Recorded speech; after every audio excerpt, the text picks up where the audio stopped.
بسم الله الرحمن الرحيم. Well, my name is Joram van Klaveren. I'm from the Netherlands, and I used to be a member of the PVV. It's probably a party that you do not know, and if you do know, that's something special to know. It's the party of Geert Wilders. Maybe you've ever heard of him, the guy with the blonde hair. It's not his real hair color. I know. But he founded the party in 2006, and it's called the PVV, the Freedom Party of the Netherlands. And the main goal of that party was to make sure that Islam was not able to grow in the Netherlands, and later on, it was the purpose was to ban Islam from the Netherlands in total.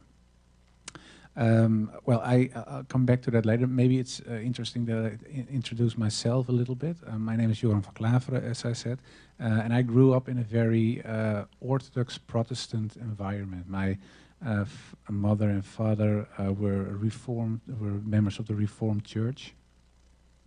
I have an older brother, a sister, another younger brother. We went to church. We read the Bible. We did all the things that normal Christian people do. But we were we were members of a very strict denomination of the Christian Church. So other religions, were gone astray, in the opinion of the theologians of my church. So that's something that it was not explicitly said, but it's something that you learn during the days that you get raised till let's say 16, 17. I had a certain religious bias towards Islam, not specific Islam, but other religions in general. But Islam was certainly not an option to look at in a positive way whatsoever. I studied religion, comparative religion, when I got older. I went to university. But you take, of course, the things you learn in your upbringing with you. So that's something I did too. I became politically active after 9/11, because September 11, 2001 was the first day of my study of comparative religion. So it was a strange kickoff. After that, we had a murder in the Netherlands. Maybe you've heard of it, Theo van Gogh. He was murdered by a jihadist. A lady who is active in the United States as well, who's from the Netherlands, Ayaan Hirsi Ali. She was in parliament when I was an assistant of a politician back then. So the whole sphere in a political sense and in a social sense was very anti-Islam. Of course, you had the terrorist attacks in London, Madrid, etc., etc. So there was a certain, it was a certain time that the view that people had when it came to Islam became a negative and more negative, more negative. And I think that another thing that's very important that played a role in the way I developed myself is the fact that in Europe there is a historical bias towards Islam because of the historical clashes, and we have crusades from the Christian church towards the Islamic world. There are attacks from Ottoman Empire, for example, on the Christian part of the world. So there have been clashes for hundreds of years, one side, the other side, and the other way around. And the combination of those things, the start of my comparative religion study at September 11, 2001, the fact that Theo van Gogh was murdered, my upbringing, and I think the historical bias of Europe when it comes to Islam, the combination of those things made me want to become politically active, and I was searching for a party who was most anti-Islam. Well, I found that that party. There was Geert Wilders from the PVV, and I did everything I could when I became a member of parliament. It was in 2009, 2010. So that's way back, and yeah, the last I think 7, 8 years of the 7, 8 years after that, I did everything that I could to stop Islam from growing. I tried to get legislation to ban Islamic schools in the Netherlands, to ban all mosques, to prohibit reading the Quran. So, and in one time we made legislation, or we tried to make legislation to ban Islam in general from the Netherlands, of course, and alhamdulillah, it didn't work. But that was something that we tried. And I left Islam. Sorry, I left the political party, the PVV, in 2014, 2015. And that was because it was an anti-Islam party. But in 2014, 2015, Geert Wilders was active at a rally, a right-wing rally, and he asked the people, do you want more or less Moroccans? And the whole crowd shouted less, less, less. And then he said, okay, I'll make that happen. And that was, for me, was a point that I thought, okay, I'm still anti-Islam, but this has nothing to do with anti-Islam anymore. This anti-Moroccans. So I asked him to take his words back or change it or do whatever to play it down a little bit. He said, no, why should I? So then I left. And in 2017, I stopped politics in general. I do something else now. I work for the radio and teach and other things. No politics anymore. But there was one long-held desire that I had, was writing an anti-Islam book, because I was still anti-Islam, only not active in the politics anymore. And I was, I thought it would be a very important thing that all the things that I said and that anti-Islamic people and groups say, that we have a theoretical basis with great grounds, so we can point to the book when people have discussions, and we would solve the dispute about Islam. Is Islam a religion of peace, or is it something very wrong and evil when it comes to Europe or the West or the world in general?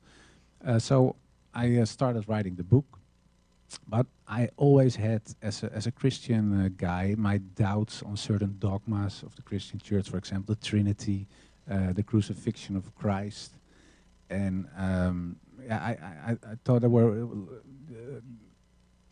those were points when it comes to the Christian dogmas that are difficult to understand.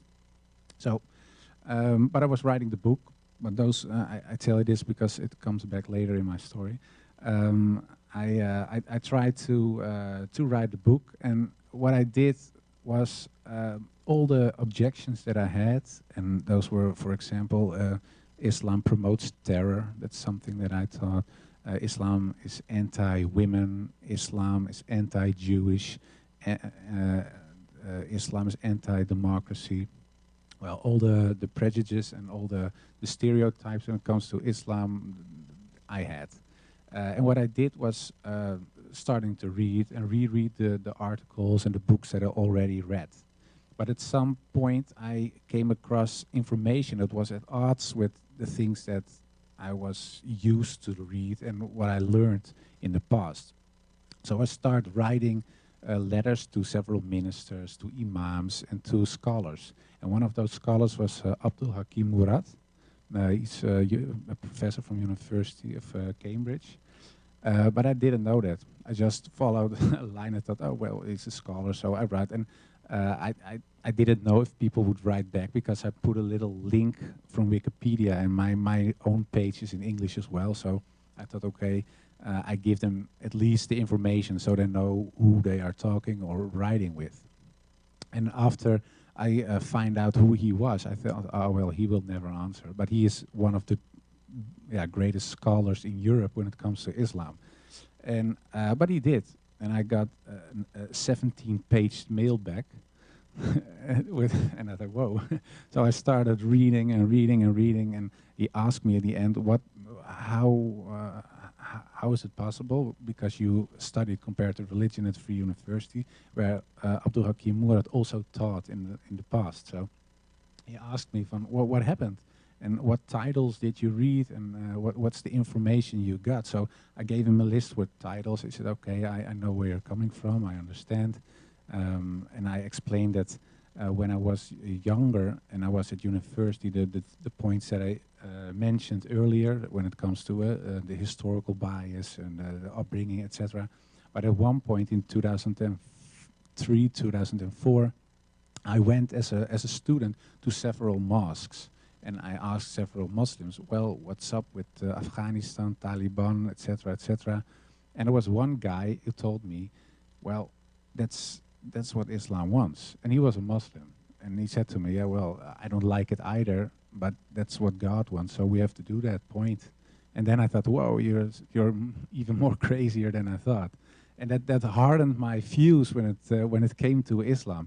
And I told Abdul Hakim Murad as well, and he said, well, you know what the point is, that you have Dar al-Islam, he said, it's a house of Islam, and you are in a little barn somewhere in the garden with all the extremists, the anti-Islam guys and the extreme Muslims. And so what you have to do is get out of the barn, walk into the garden, look at the house, go into the house, and then we talk again. You can ask questions again. And that's what, and I asked him, well, I'm willing to get out of the barn if you give me some information. How? A map. So he gave me some information. I started reading and reading, and in the end, I thought, okay, Islam, the teachings of Islam, I thought, okay, that it looks very much like Christianity. Yeah? Be polite, of course, believing in God, believing in the prophets, etc. But in the end, the big difference, of course, is whether the question whether Muhammad is a prophet or not. So I thought, okay, maybe Islam, the teachings of Islam are okay, but Muhammad is still, as I learned, an antichrist, or he is a crook, or all the bad things you can imagine. That was still the view that I held when it came to Prophet Muhammad. What I did was comparing him not to Jesus, because a lot of people always say you have to compare him with Jesus, but I found that illogical, because Jesus had another mission. Even when I was still not a Muslim, I thought, well, it's more fair to compare him to Moses, because I thought, well, in the Christian church I was brought up, they called Moses the lawgiver, and I thought, well, Prophet Muhammad brought a law as well, the Sharia. So I thought, well, we have two guys who say they bring a law, so it's more fair that I compare those two with each other. And I thought, well, one of my objections was Muhammad used violence. And then, yeah, I read, of course, Moses used violence as well, and especially the guy who followed Moses when Moses died, Joshua is a prophet as well in the Old Testament. He used a lot of violence. And when I compared the teachings when it came to war between the Bible and the Quran, I found out that what the Quran, for example, says, you cannot kill women, children, now all the things you probably know. But in the Bible, there are passages that say the opposite. They say you have to kill women, kill them all. And of course, let's be happy that's not what the most Christian churches teach. But there are passages in the Old Testament that say that you have to wipe out everything, even the grass. So everything has to be erased. So I thought, okay, when it comes to violence, I can no longer say that Muhammad, because he fought a war, and it was a defensive war, that he is no prophet if I accept Moses and Joshua, for example. So, okay. And then I went to another point and another one, and all the points that my objections against Muhammad, when I compared it to other prophets, I had no grounds anymore. So in the end, I thought, well, maybe they are all no prophets, or Muhammad is a prophet as well. And that was a point for me that I had to look into my heart to see. I still believe in God. Well, if you believe in God, why do you believe God? There is a revelation. If I believe in a revelation, that the revelation is brought by someone or someone's. That's not an English word, but by people, and those people we call prophets.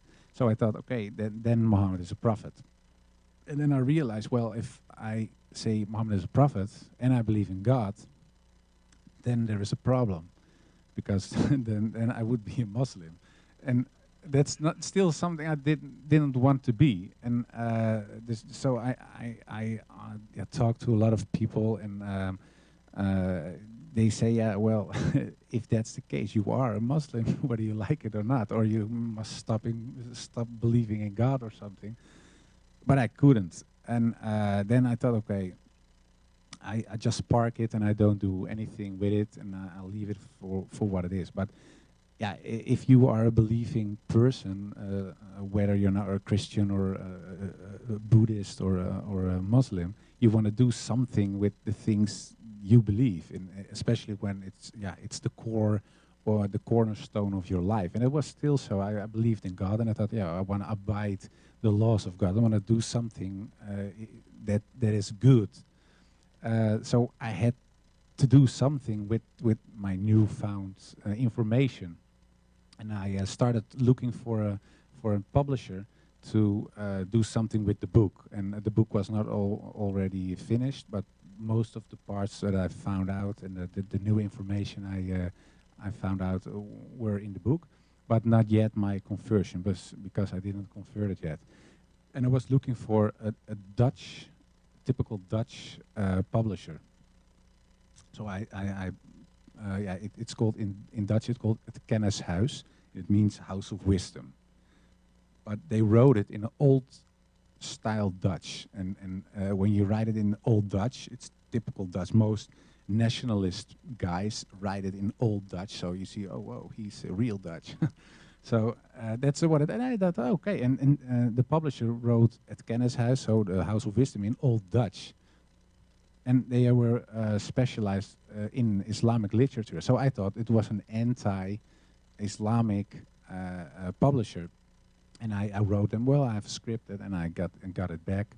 And I said, maybe we can meet. And yeah, all of a sudden there was a guy against me, and he was sitting in front of me, and he was a Muslim. I said, oh, why you look Muslim? Yeah, I am a Muslim. It's Islamic. It's an Islamic publisher.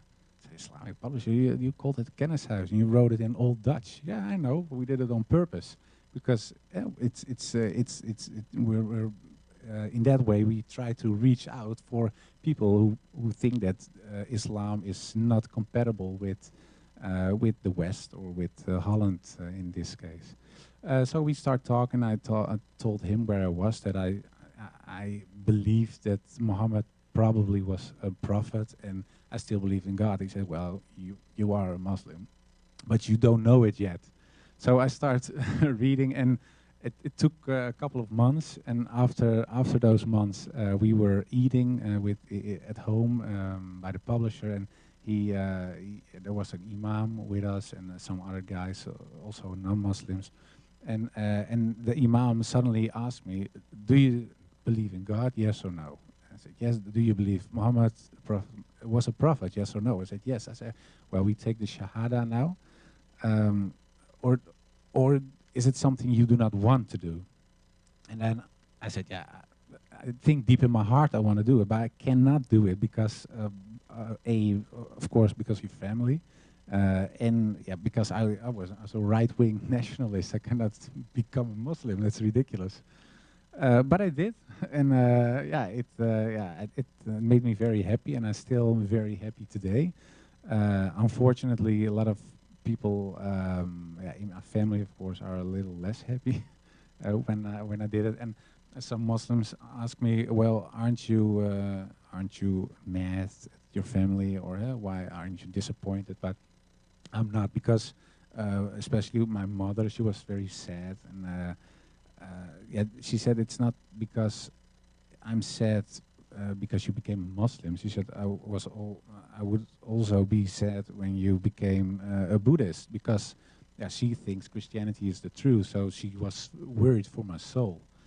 So I couldn't be. In the first place, it's hard to be mad at your mother, but especially when somebody is mad or sad out of love. So that's something that I always try to remember. But there are a lot of yeah, of course, the old supporters of the political party I was active in. Yeah, who are not so happy. The usual death threats and stuff like that. But that's not something that holds you back, because yeah, it made me very happy. And the doubts I had, is that what I told about Christianity, the doubts I had when it comes to the Trinity of God and the crucifixion, the fact in Christianity people believe that God had to sacrifice Jesus Christ so he could forgive the world. But at the same time, in the Bible, it says that God is almighty and does what he wants to do.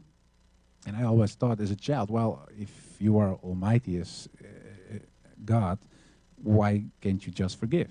Why is there a son who had to die before you can say, okay, I forgive? So I thought it was illogical. I still think Christianity is a nice religion. Only I didn't believe the truth with a capital T. It wasn't there for me anymore. And strangely enough, when I was writing the book, I got Islamic answers to Christian questions. And yeah, that was a point for me that I thought, yeah, it gave me a lot of rest, and my heart and my head resonated. And that's something that I didn't have before. So when I felt that, and of course you believe it, yeah, that made me in the end deciding to become a Muslim, and that's what I did, and I still am, and I'm very happy. That's in short the story. So thank you. I think, yeah, no, I don't know what the program is. Do you want to ask question people in the? Let's give him a round of applause for that. That was really touching. Thank you so much. Wonderful. So we're going to do Q&A now, and we'll start with the sisters, and we'll ping pong back and forth with the brothers. So first for the sisters, inshallah, there's a mic going around, and Brother My Voice will come to you. Just raise your hand if you have a question, inshallah. Jazakallah khair. And it looks like we'll go to Sister Shazia first.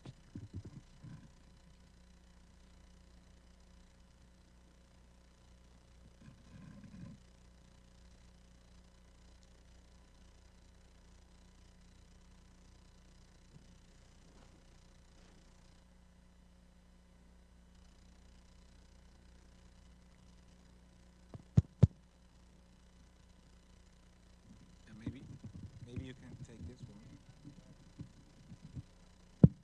This one.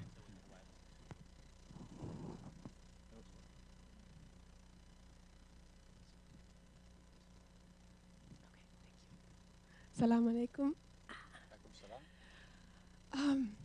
So I guess what I wanted to ask you was, I personally am a revert to Islam as well. And I come from a household, my parents don't know I'm Muslim. My parents are both very Islamophobic. I think my dad is sort of probably similar to the man you once were. Still love him, you know, just it's not something I can talk about right now as my religion. So I guess my question to you would be, what advice would you give to someone, to your old self maybe? And yeah, I guess I'd be interested to hear that. Well, thank you for the question. I don't. Is it? Can you hear me? Okay. Yeah, it's a good question. What kind of advice do you give to yourself or your father or mother maybe? Yeah, I think that one of the most important things when it comes to Islam is education and making people see that Islam is not what you see at the news or the things you always hear. And I think in America, I don't know America, of course, because I don't live here, but I think in America there is a certain bias that we all also have in Europe, because a lot of Europeans in the past went from Europe to America, of course. So the historical aversion some people have against Islam because of the clashes there have been are also maybe in the American culture, and especially after 9/11, of course, and bombings and terrorism, etc. But at the other hand, it's not like we think of Christianity when we look at the KKK, for example. It's a Christian organization, but it's not that most of the people don't see the KKK as a Christian organization, but they claim they were or still are. I don't know if they still exist, but when it comes to Islam, people do.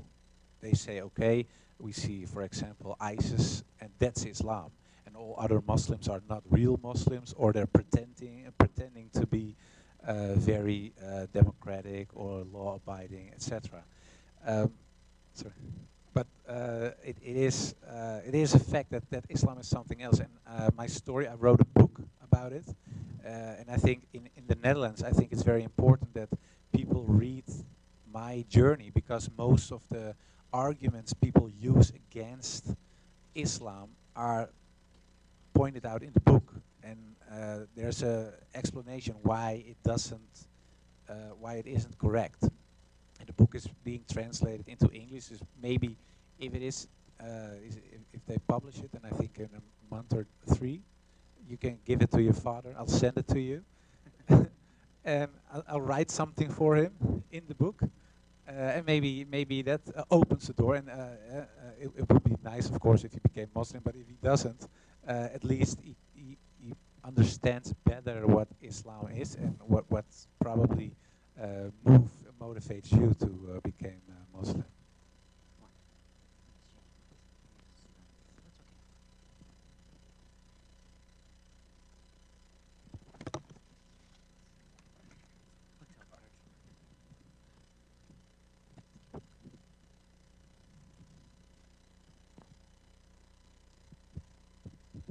Does this work? Thank you for your presentation. It was very insightful. The question that I have, first of all, I've been to Holland, great country and very nice people. The question that I have is, have you thought about going back to politics and maybe spreading what you've learned and essentially sharing with people and changing their view of the typical stereotype image of a Muslim? Thank you. Yeah, thank you for the question. Yeah, I didn't think of politics, and I still don't think of politics too much. Of course, you follow politics, but I have no desire to go back. I've been in politics for 12 years, in you call it here the Senate, and if you are in politics, you have to have certain ideological motivations, and I think a little bit or arrogance or naive, being a little bit naive. So if you have to believe that you can change the world, and I hope, of course, that we can change the world as a community. But I have no longer the illusion that the political party can change the system. But I think in the end, it's not a political thing. It's something of the people. And if people see that Islam is a positive force, and that you contribute to a country, that you contribute to your own community, but also to other communities, that the view of people will change. If I can change, and you don't know me, of course, but I was really anti-Islam. So if somebody then told me, well, in about 5 years you will be a Muslim and you're sitting in the United States of America talking about your conversion to Islam, I thought he was crazy. But it did happen. So I think in the end it's something that that has to come out of the people itself, non-Muslims I'm talking about. And I think that a lot of Muslims, especially in Europe, because I think it's a little bit different here, also have to look at themselves and see why is it that people are always so negative. Because in the Netherlands there are a lot of Muslim youngsters, youth, who are making a lot of troubles. And when they are making trouble, sometimes they shout Allahu Akbar. So non-Muslims associate Islam as a religion because they hear something with Allah, and they see youngsters, for example, throwing in a window with a stone or whatever. So the association is always violence, Islam. And of course they see the news, they see terrorism, they hear people like my old me telling on television, well, this is wrong, they are don't, blah, blah, blah. So the combination makes it very hard for non-Muslims to see Islam in a positive way. And I think that the best group to show them the other side are Muslims, because we are, of course, the ones who have to practice the teachings of Prophet Muhammad. And I think if we really practice those teachings, that we have a better world. So, and it starts with yourself as a community. So I'm not going back into politics, but I founded an organization. It's called the Anthony Janszoon Association in the Netherlands. And what we try to do is to change by giving lectures, going into the country, schools, etc. So we can show people what that Islam is something else than that you see, or what most people in Europe think. And it's I don't know if I have time, but I don't know if you know who Anthony Janszoon was. So I never heard of him. Okay, that's funny because it's an American. Yeah, he became an American.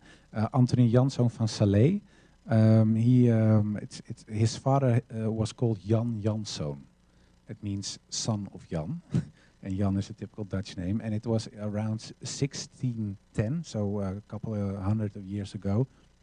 He was a pirate for the Dutch Navy.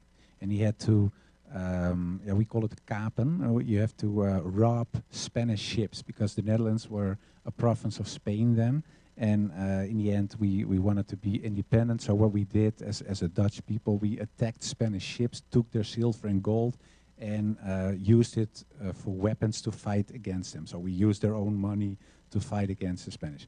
One of those guys who did that was Jan Janszoon. And one day he was with his ship near Spain and the Canary Islands. It's near Morocco. And his ship broke down, and he was caught by pirates from the northern of Africa. And they brought him to Salé, and that's a little place in Morocco. And then they asked him, well, you can choose, or you buy yourself free because you have a lot of money, or you walk back. Well, that's impossible, of course. Or you become a Muslim. And then he asked, I don't know what, he asked him, what is a Muslim? I've never heard of a Muslim. What's a Muslim? And they explained him, and then he said, oh, then I'm already a Muslim. And they were so impressed that they said, well, if you are a Muslim, then you can choose, or you join us, or you're free to go wherever you are. And he said, well, I love the sea, I love robbing Spanish ships, so I want to be part of your gang, or whatever group it is.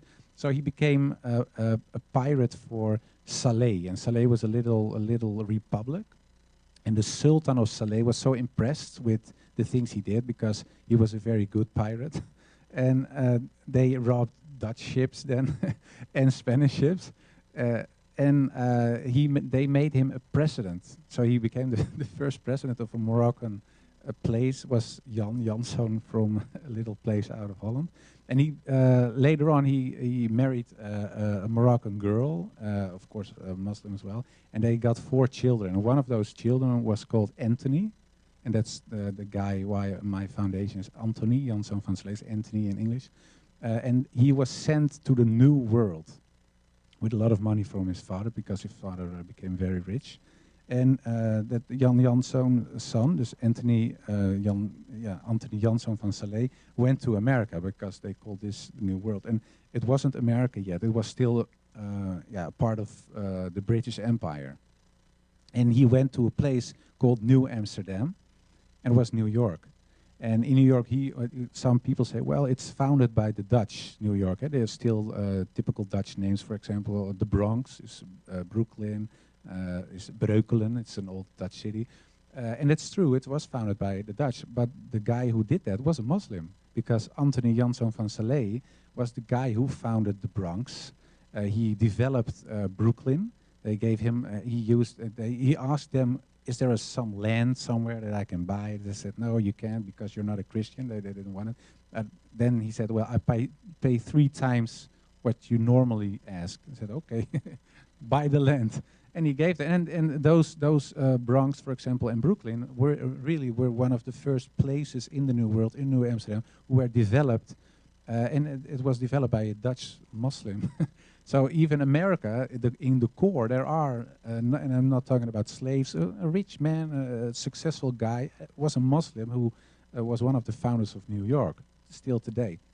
And what another funny fact is maybe, is the fact that the first Quran ever brought to the United States was brought by this guy, Anthony Janszoon van Slee. So a Dutch Moroccan guy who was a Muslim brought the Quran to America. It was very funny, and I thought, well, he was a very positive guy, and when he was in New York and he was doing his thing, he was, of course, confronted with a lot of people who didn't like him because he looked different, but also because he was a Muslim. But he was very steadfast, and he did what he had to do. He helped, for example, a little group, they called the Quakers. They were Christian people who were persecuted by other Christians. And he said, no, we have religious freedom here, and it's a new country. Nobody is the boss of someone else, so they can live on my land. So he gave them room to practice their religion. He bought slaves, etc. He did a lot of good things. And I thought, well, that's a nice name for the organization because of the history of his father, the history of himself, and the things he did. So, and with that name, I'll try, and story, a lot of people in the Netherlands don't know the story as well. So I always tell it to show people that the beginning of the United States, and that's, of course, one of the mightiest countries in the world, was also Islamic in the core. And it's always nice to show people that there's something familiar and it's not something so strange when it comes to Islam. What will be the name of title of your book? In Dutch, it's afvallige, and it means apostate. And I choose the title because I'm an apostate of Christianity, of course, but it's also a wink. It's because of the discussion about apostasy in Islam.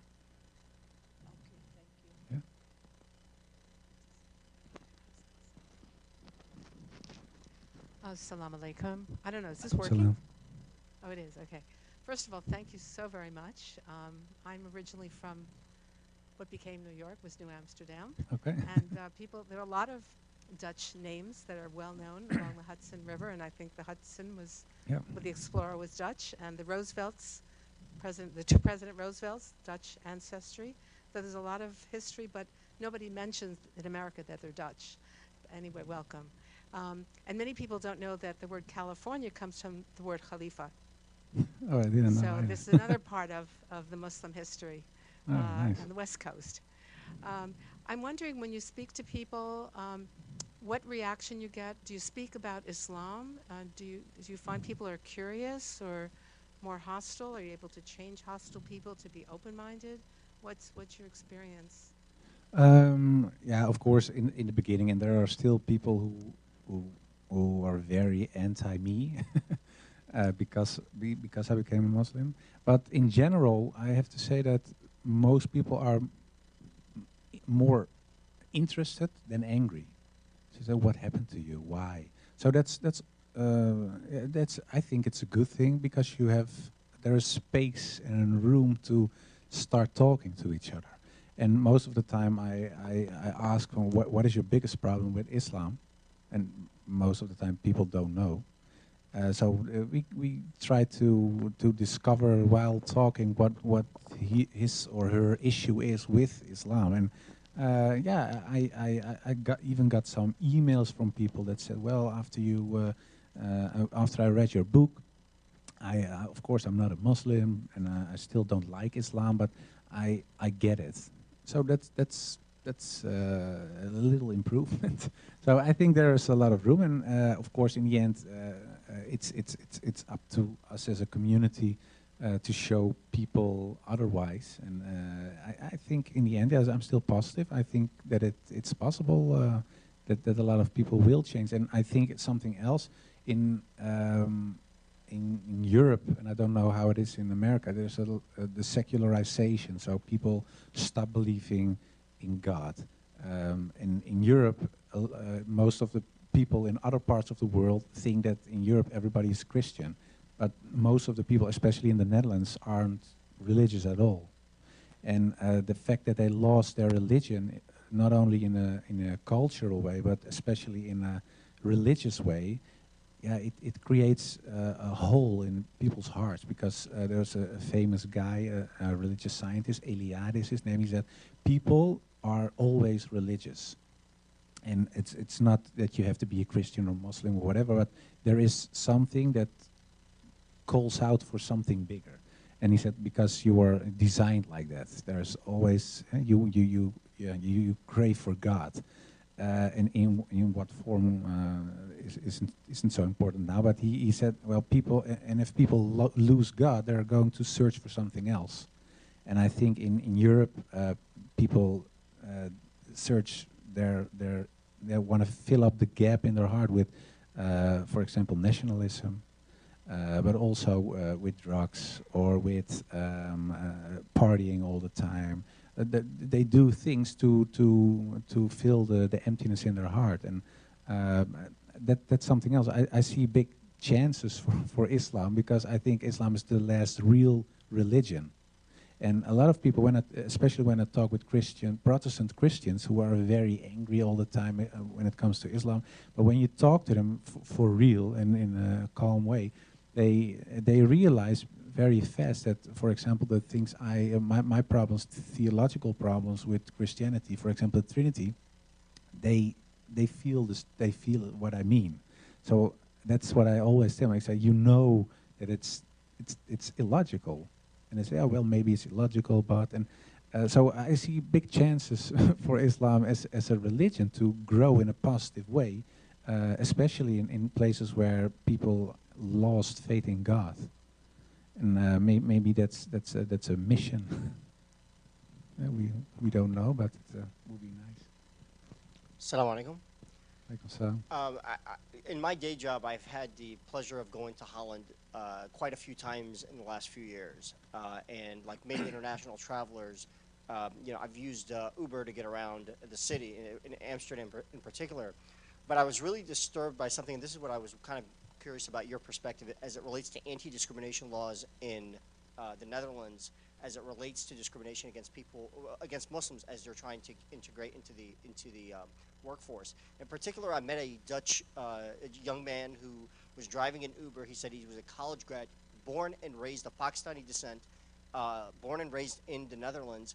And he said that every time he goes into a job interview, he's asked about his prayer habits and other things that we would, in the U.S., we would find that those are non-starters. Nobody gets asked about those kinds of questions here. And he said to me, do you think I'm driving an Uber because I choose to? I can't get a job. Anywhere I go, I'm facing these kinds of discrimination issues. So anyway, and then he said ultimately, he goes, I identify first as Muslim, then as Pakistani, and then third as Dutch, even though he was born in Holland. And I find that as, in this country we have at least we start from the premise of that there are anti-discrimination laws that protect people when they are applying for jobs. Are there similar protections in the Netherlands, or are they coming? Because I worry about that this large Muslim Moroccan population, for example, is being, or Pakistani is being, kind of isolated in a ghetto where they are, or a mental ghetto where they really are not able to contribute more faithfully to society as a whole, and are identifying with their ethnic background as opposed to, like you are, for example, of the people and contributing broadly to the Netherlands. Yeah, very good question. Yeah, in the Netherlands there are a lot of anti-discrimination laws. Of course, we have a constitution as well, and the first article in the constitution is that all people should be treated equal, no matter of race, religion, etc., etc. So there are a lot of laws like that in the Netherlands. But there's also discrimination, and I think that discrimination is something that you see all over the world. All minorities. I talked to some people from Lebanon yesterday. They told me that people from Syria who fled to Lebanon are discriminated because they are from Syria and they're refugees, and they're a burden for them. The same, it's what you see in Turkey, and in the Netherlands you see that with Moroccan people or Turkish people, and they are not refugees, but I think most of the time the majority in countries is skeptical about minorities in general. But yeah, fortunately, we have laws that have to prevent people from discrimination. But that's not always enough, because when it comes to especially commercial companies, they can always say, no, he didn't have the papers that we were looking for, or he has a weird smile or whatever. So that is a big problem. It is, and I don't have an answer for that problem. But in the end, you see that especially the third and fourth generation in the Netherlands are doing so much better. People starting their own companies. You have Islamic lawyers, you have Islamic doctors, engineers. So in the end, and it takes a lot of time, and that's not a nice thing, of course, but it takes a lot of time to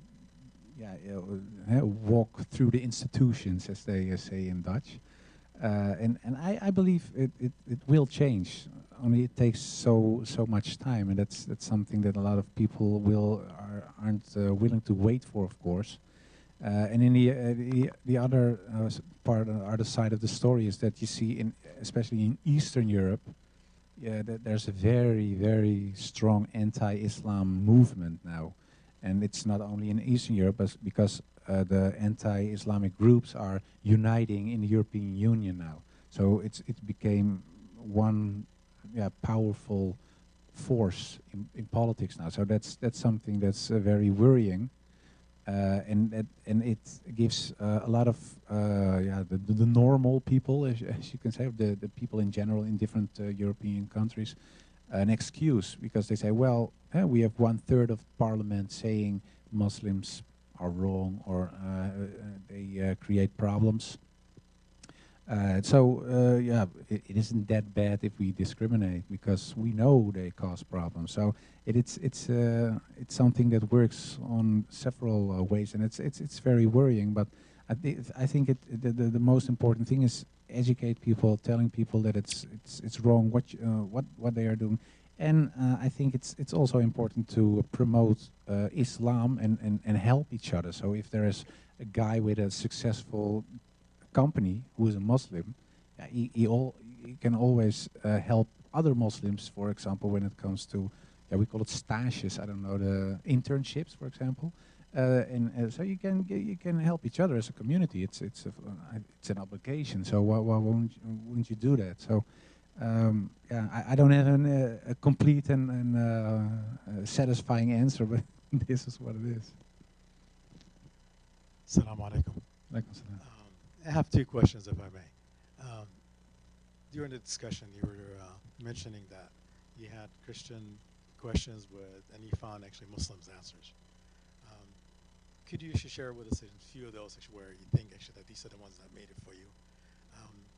And the second question is, with your involvement with the political field and being maybe actually prior anti-Islam. Oh, sure, sorry. With the political movement and being anti-Islam prior to you being Muslim, you have mentioned that maybe most people will look at Islam based on maybe some of these terrorists around the world and maybe in Europe. Are these actual terrorists, or maybe these are actually like movements by certain governments in Europe that Islamophobic, maybe that actually did make Islam look bad? What's your take on that actually as being involved in the anti-Islam movement back then? Okay, that's a big question. The first half of the question was about Christian doubts.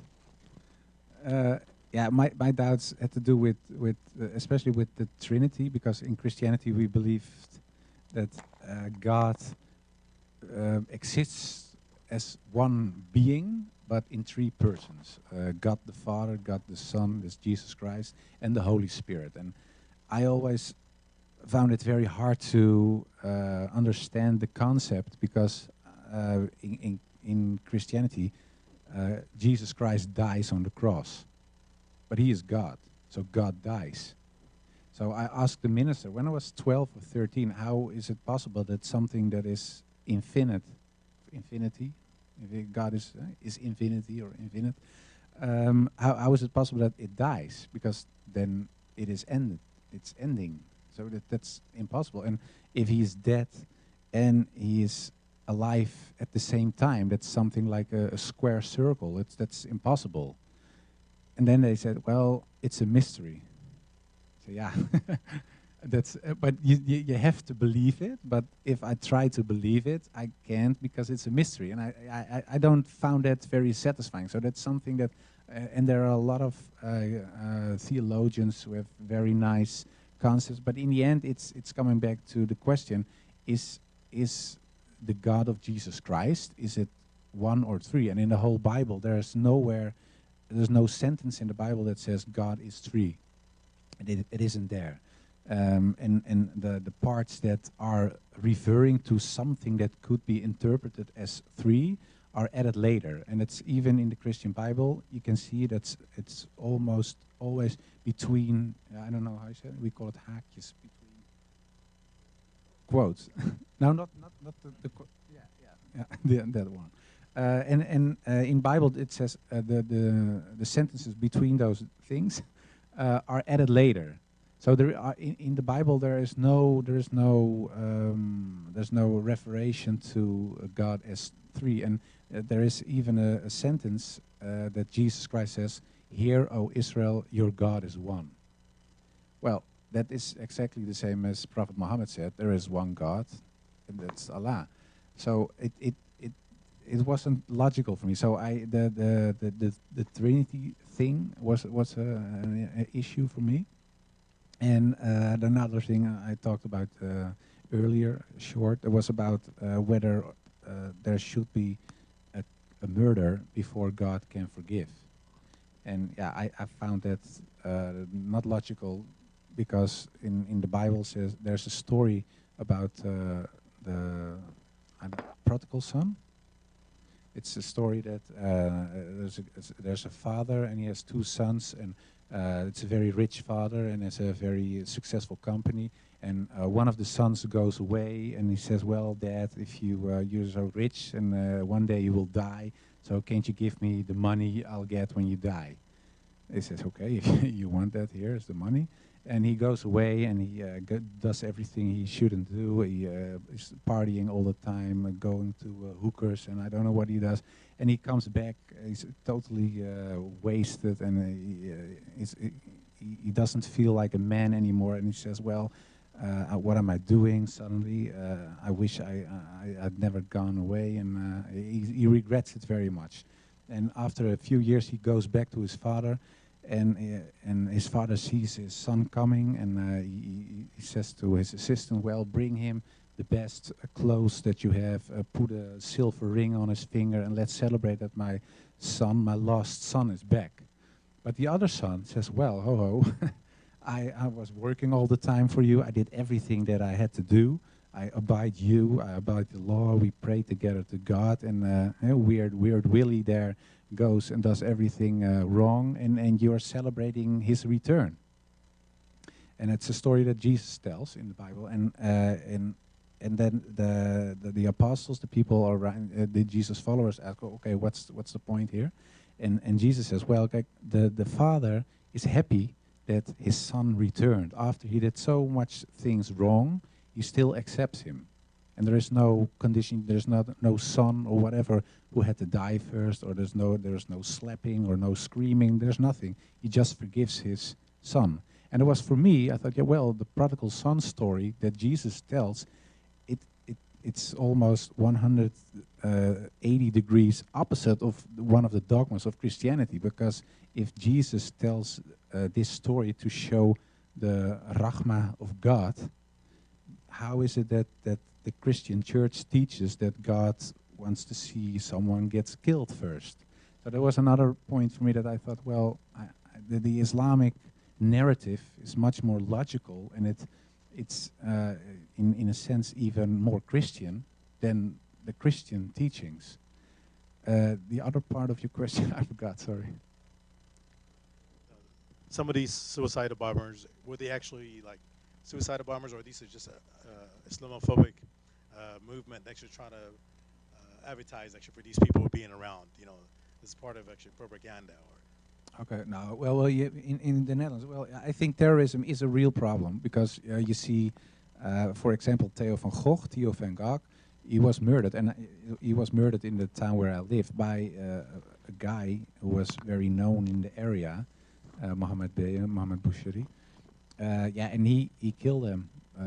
Yeah, we literally seen the guy doing it. He was shooting with a gun. After that, he slit his throat. He pulled a sword in his stomach. He was butchered. And the same you have in France, for example, in Paris, in Belgium, and in other parts of Europe. Well, of course, in the United States as well. So I think terrorism is a real problem, and I think there are Muslims or people who call themselves Muslims who do very bad things. But that's not a reflection of the religion. And that's what I told earlier. It's the same that there were in the United States were white guys, Christian guys who burned black people and burned crosses in their backyard and lynched people, hanged them on trees, etc. But then they said, well, we are real Protestant Christians. They even hated Catholics. But that's not a reflection of the teachings of the Christian church. So it's of course unfair to judge a whole religion and more than 1 billion people on the sick things a small marginal part of the group is doing. And I think that it counts for all religions. I think most of the religions reflect something good. And yeah, of course, I think that the whole truth with capital T is in Islam. But still, I don't know that if other I still don't think that other religions are totally wrong or people should be killed or etc. etc. And when it comes to terrorism, I think it's a real problem. I think that people should be punished who act like terrorists. And at the same time, I think it's not a reflection of Islam. There are psycho people in the world, and there are Christian psychos, there are Buddhist psychos in Myanmar, there are people in China who are treating Uyghur Muslims as beasts. Those people are psycho. So there are a lot of psycho people in the world, but it's not a reflection of the religion, not of Islam and not of Christianity, and I don't think it's a reflection of Buddhism as well, how they treat in Myanmar Muslims. Okay, let's give a round of applause to our special guest. Jazakallah khair.